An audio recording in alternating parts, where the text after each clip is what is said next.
Hello, we're doing our polyatomic ion of the week for pre-AP or honors Skyview Chem, and our ion this week is hydroxide. Hydroxide is a basic or alkaline property ion, and it has a pH greater than 7, so hydroxide. So that's good. This ion, when you see it in a compound, you're going to assume that it often creates a basic solution. So what is the ion? It's oxygen first, we haven't seen that yet, followed by hydrogen with a 1 negative charge, or you could just say negative charge. So we have oxygen, hydrogen. So you might see things like NaOH, that's a very strong base, KOH, another strong base. Sometimes you'll see strong bases from the alkaline earth metals with hydroxide, calcium hydroxide or barium hydroxide. But all of these are going to basically take the metals off in solution and leave the hydroxides, leaving a pH greater than 7.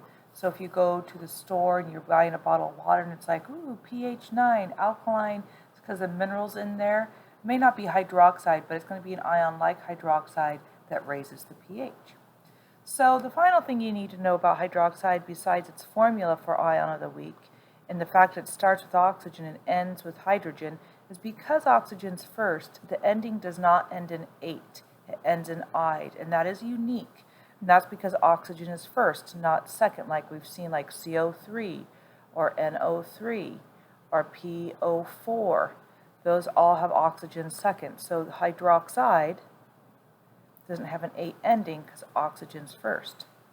Finally, the Lewis electron dot structure. What does that look like?